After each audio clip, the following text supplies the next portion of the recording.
Members of the executive, officers, members of the public, welcome to this meeting of the executive, Rochford District Council's executive. If I can turn to item 1 as we open the meeting. Apologies for absence have been received from Councillor Arthur Williams, but I think everyone else is present. If I look to non-members attending, Councillor Ian Foster, I see in the audience. So welcome, Councillor Foster. Minutes of the meeting held on the 7th of March 2023. Members, are the minutes agreed as an accurate record? Agreed? Thank you. Item 4, to receive any declarations of interest. Are there any declarations on items this evening? Moving to item 5, questions on notice from councillors, members. There are none. Agenda item number 6, matters referred to the executive and reports from other committees. Members, there is one report from Overview and Scrutiny Committee, the review of improvements within the development management team. I believe I'm turning initially to Yvonne Dunn to introduce, or is it you, Councillor Ward? You can decide between the two of you. Yvonne Dunn, welcome. Thank you. Thank you, Chair. Yes, so the report that's in front of the committee tonight is following a report requested by the Overview and Scrutiny Committee, which met on the 1st of March 2023. And it was initiated for a review of improvements within the development management team. And what the report covered was the review that was conducted in 2019, a further review in 2021, and then subsequent implementations of those recommendations. And then also further recommendations were put forward to the committee as to what the development management team envisaged to be carried out to continuous improvement. There was 7 recommendations on the table, Chair. And those recommendations were to arrange a follow-up of the review of the Development Management Service via the Planning Advisory Service to assist with the One Team review, that further options are explored with the One Team partnership to create additional capacity across both councils. 3 was to continue to work on improving the customer experience through online improvements and digital technology. 4, provide a full pre-application service from April 2023 as a discretionary service. 5, to provide members with planning application decisions for their wards. And 6, to implement quarterly performance and monitoring reporting to members. Councillor Foster actually requested a 7th recommendation, and there has been some revised wordings to that recommendation that I believe Councillor Ward will be speaking to shortly. So those recommendations are put forward to the executive tonight for approval. So I'll pass to Councillor Ward just to confirm. Thank you. Thank you very much indeed. Thank you very much indeed, Yvonne. Again, with the recommendations that are there, the 6, they are an echo chamber on 6.4 and item 5. So it would seem as if the Overview and Scrutiny Committee had actually read the report and seen everything in there, which I'm pleased about.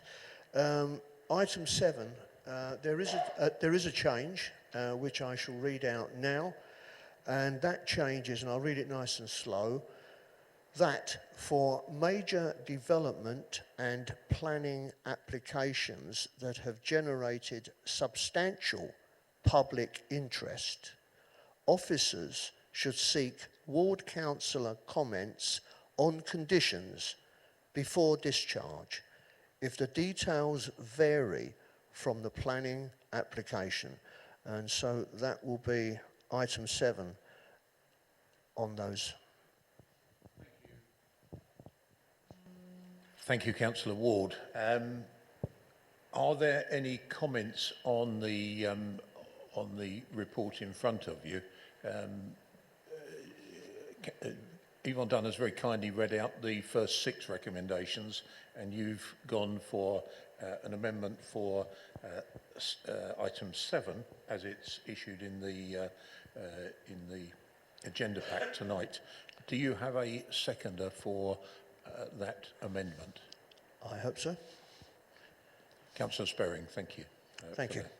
And before we go any further, it might be helpful if you actually make a proposal on your recommendations, and then I'll open it up for discussion. Thank you, Chairman. Yes, I propose that amendment at item 7. And do you want me to read it again? No, Thank but you. I'd be grateful if you would also propose items 1 to 6. I will propose items 1 to 6. And you have a seconder. Include 7.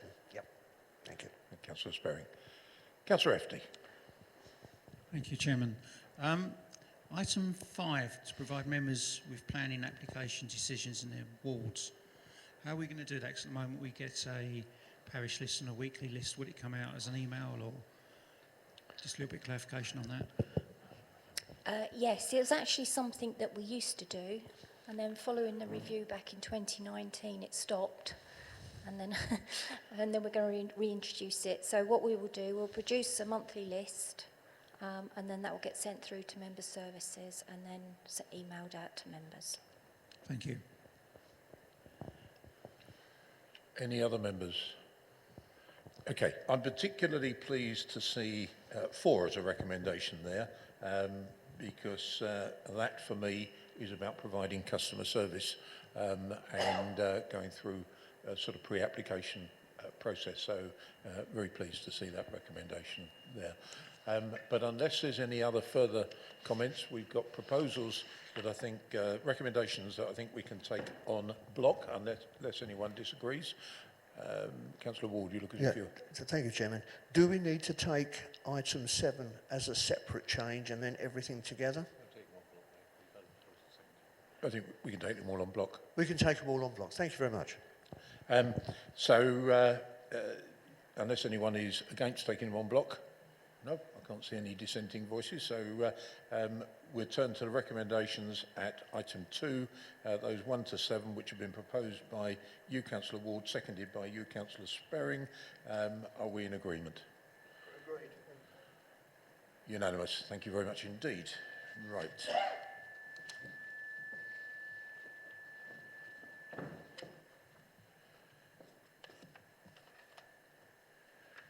We will turn to item 7, and on that subject I believe we have Tracy Lilly, Director of Communities and Health, with us this evening, and I believe, Tracy, you're going to talk us through the item. Yes, thank you, Chair. Just before we go any further, is there any possibility of sorting out this perpetual whistle that's going on behind us?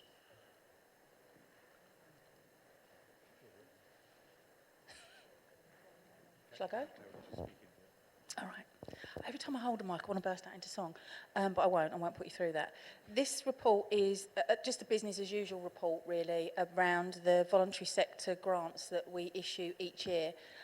It's a total of 25,000, and 10 goes to those that apply for grants, and 15 is top slice to cover RAB's funding for kind of helping us out throughout the year. The report is self-explanatory. We were able to award grants to 12 organisations, and there's some really good comments in the report, but I'm happy to answer any questions. Thank you very much indeed, Tracy. Any questions from members? Councillor Belton. Thank you. Not a question so much.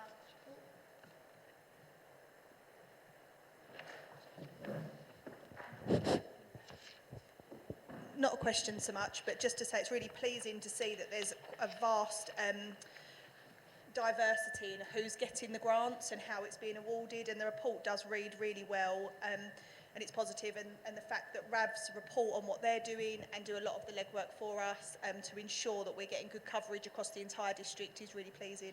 So yeah, just well done. Yes, certainly.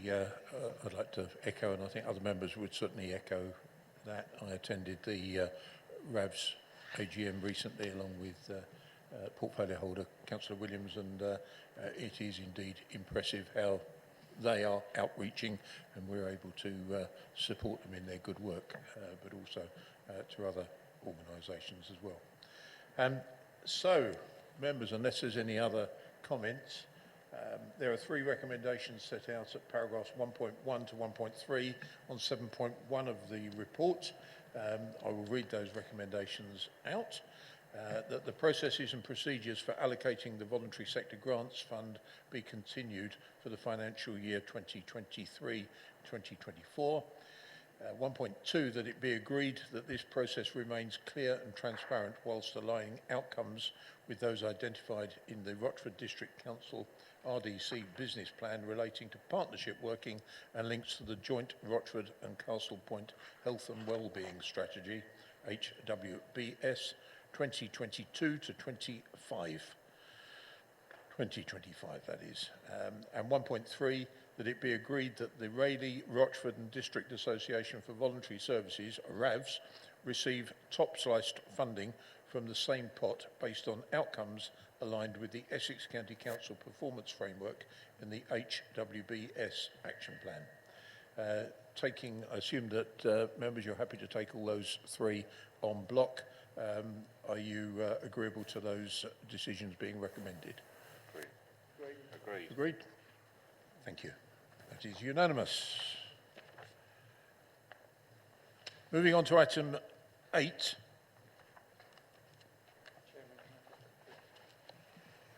Sorry, can I just declare non-pecuniary interest in the Great Wakering Pavilion? Thank you very much indeed, Councillor FD, for that declaration. Thank you. Councillor Ward, I turn to you to introduce this report. Thank you. Thank you very much, Chairman. Well, I'm very, very pleased to bring this particular item forward. There has been quite a lot of consultation with the local ward councillors, and they are very, very pleased to see this come forward.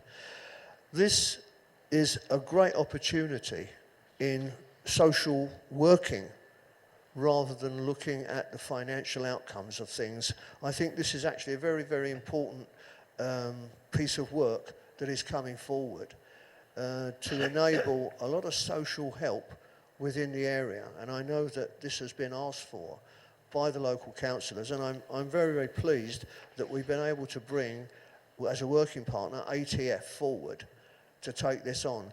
I mean, as we can see from the proposed heads of terms and the various other items, that they will be having a 28-year term lease, but with a peppercorn rent from the first year to the 7th year. Now, they are going to invest heavily in bringing this pavilion back into use, which will be a huge saving in regards to the council. It will be used, it will be in working order, and I believe it's going to bring a huge social benefit to the area. So I'm very, very happy to bring this forward. And the decision that I would like to see recommended at 1.1, that the council-owned asset Great Wakering Pavilion, known as Sports Pavilion and Tennis Courts, and that's got to be taken into consideration as well, if I may say, because on the map it shows them in 2 distinct different areas, so they will be having use of both those areas. Be leased to ATF, Southend Achieve, Thrive and Flourish, for use as a community-based sports and leisure centre for a period of 28 years, Chairman. Thank you, Councillor Ward. Are there any other members before we move to that recommendation, a vote on that recommendation? Any other members wish to comment? No, I can only echo the points that you've made, Councillor Ward. I'm absolutely delighted to see these dilapidated buildings being brought back into good use. And Councillor Ward, you've got a seconder for your... Councillor Sperring seems to be flavour of the day, doesn't he? That's my left-hand man. Your left-hand man. Good. Right. Okay. Well, you very kindly read out the recommendation. Members, can I ask for your agreement to that recommendation, please?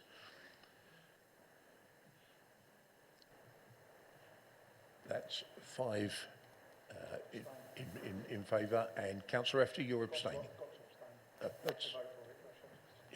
That's absolutely fine. So we note your abstention on that. Lovely.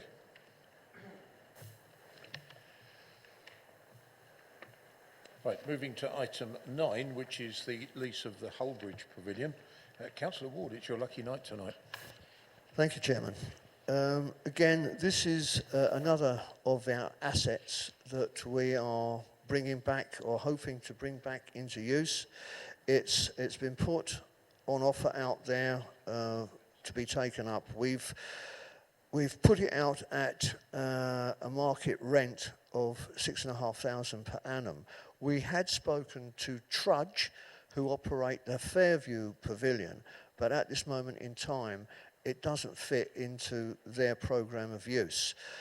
I will be having conversations with both the ward councillors in Hullbridge and the parish council for them, to be involved in bringing this forward to see if they have any ideas for usage, and I'll be very delighted and welcome their input into this.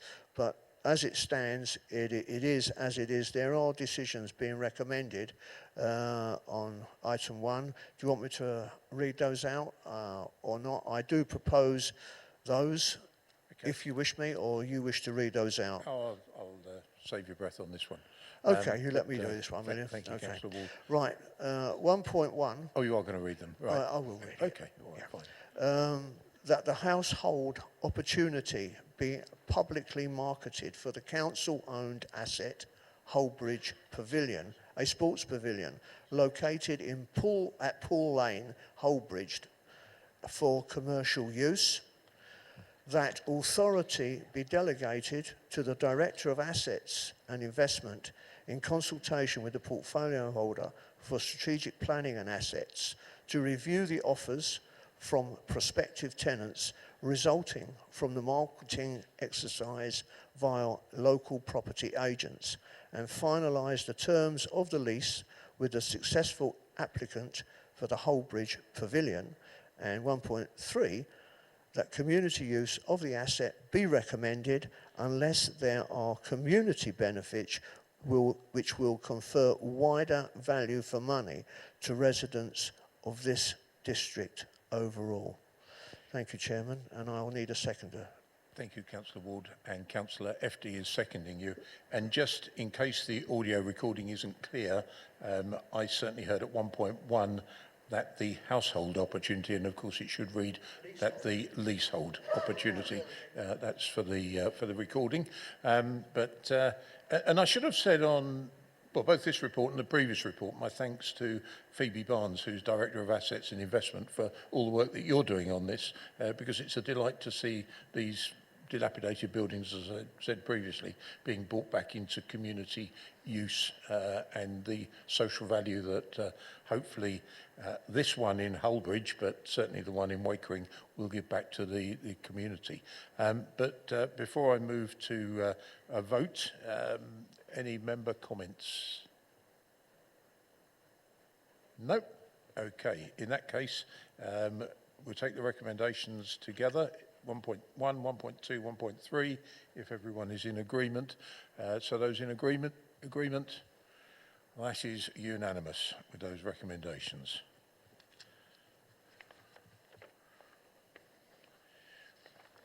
We move then to item 10, which is our update on the cost of living. And I turn to Tracy Lilly, Director of Communities and Health, for your update, please. Thank you.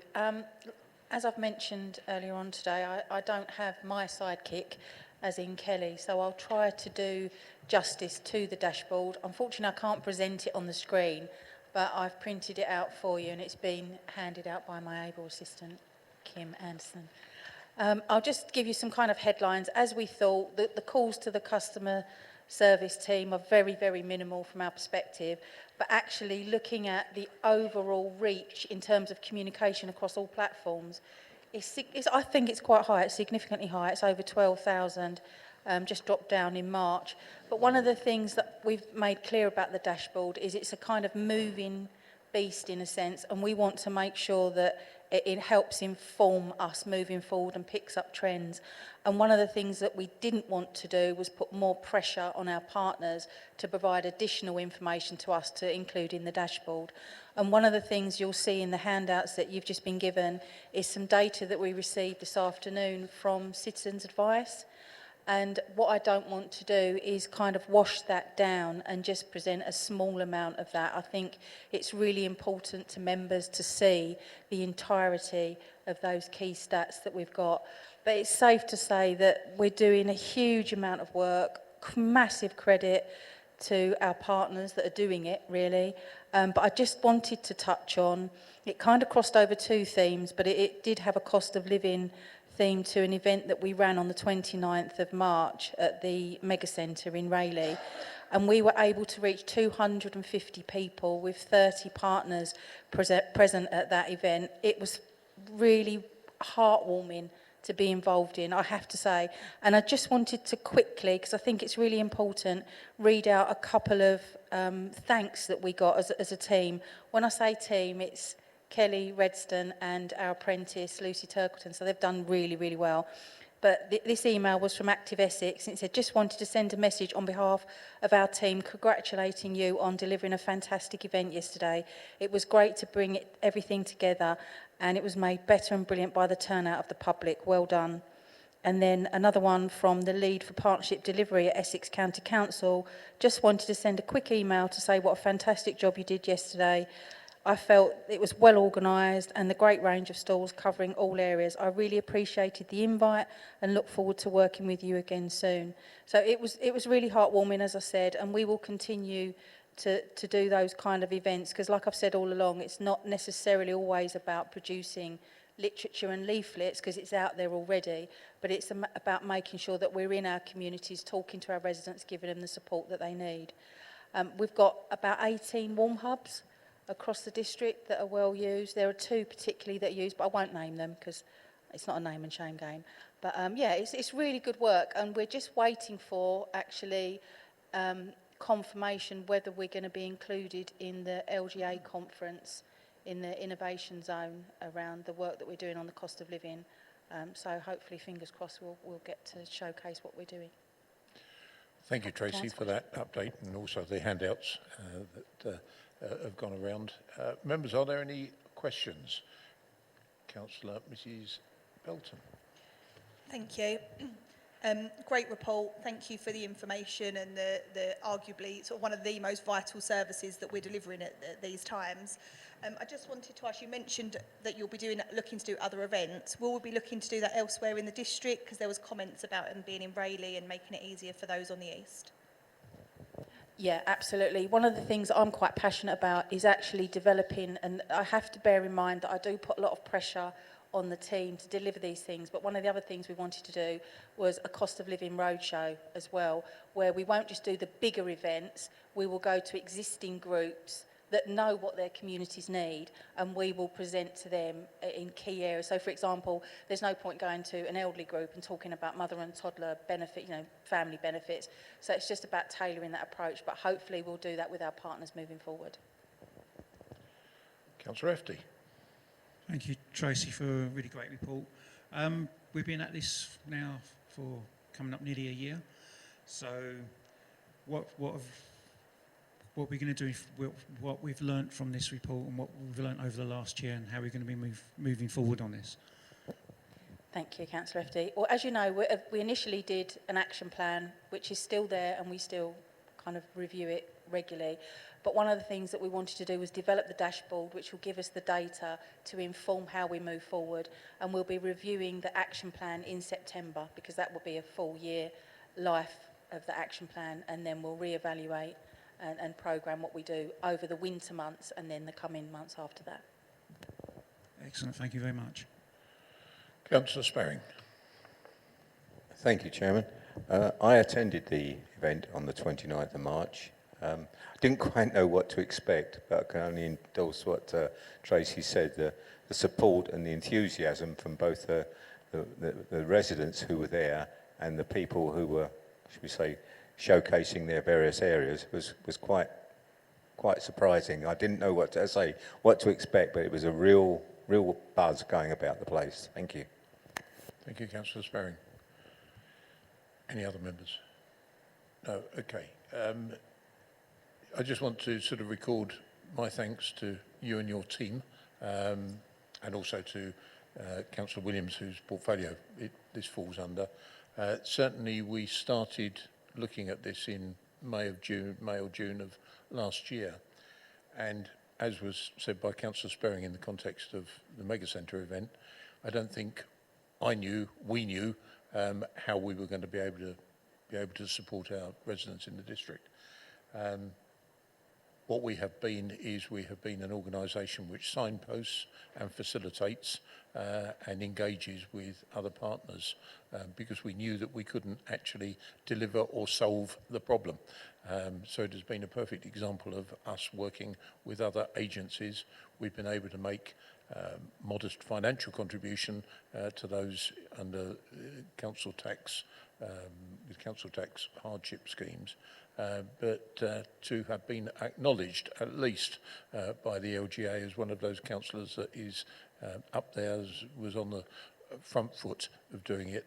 I have to sort of say a big thanks to you and your team, Tracy, for the way that you've actually got on board with this and produced reports regularly to this executive. So thank you, and to other officers, of course. It's teamwork, but thank you very much. So if we turn to the decision, unless there's any other comments, if we turn to the decision at 1.1, that the update on the cost of living response and work of the cost of living working group be noted. Is that noted, members? Noted. Noted. Thank you. And finally, for this evening, we turn to item 11, which again is for you, Tracy Lilly, as Director of Communities and Health, and it is the safeguarding policy and procedures. I assume, yes, it is you that's going to be introducing once again. Yeah, sorry, me again. I'll keep it brief for this one. It wasn't, our policies and procedure weren't due for renewal until 2026, but it's actually best practice to review if there's any significant change. And we considered the change of personnel quite significant, so that's included within this document.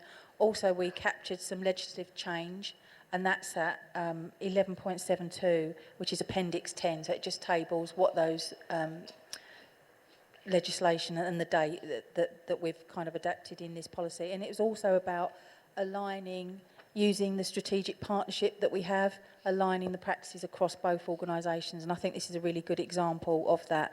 There's still more work to be done. We've undertaken member training, and I just want to give some credit actually to one of the members that recommended doing a pocket card. We're quite famous for our pocket cards now. We're now going to develop a pocket card for safeguarding as well, so that members have got that available to them. So yeah, it's a really good piece of work. Thank you. And at that point, I did hear earlier today that Kim was attending, and I thought to myself, I don't remember Kim in Rochford, and was smacking myself for not being known. But I now realise, Kim, and welcome to our meeting, that you're Corporate Manager, Communities, Leisure and Health in Brentwood Borough Council. So a warm welcome to you to the Rochford District, and there we are for the work that you've been doing in supporting this. So good to see you here this evening.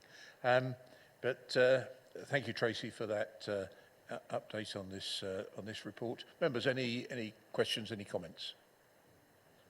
Well, it is there before you.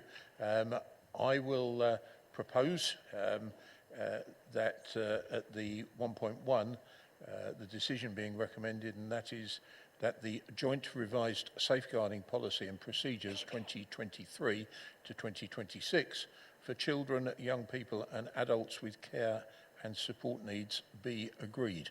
Do I have a seconder? Councillor Mrs Rowe is seconder. Members, is that agreed? Agreed. Thank you very much indeed. That is agreed.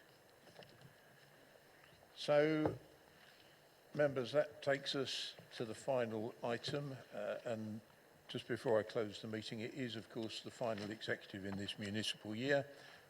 I would like to just pay tribute to officers that have supported us through this year, to my executive team that have supported both the actions that we've taken through the year and supporting me. So thank you very much indeed, everyone, and there we are. I close the meeting by that clock, at 8:05. Thank you very much.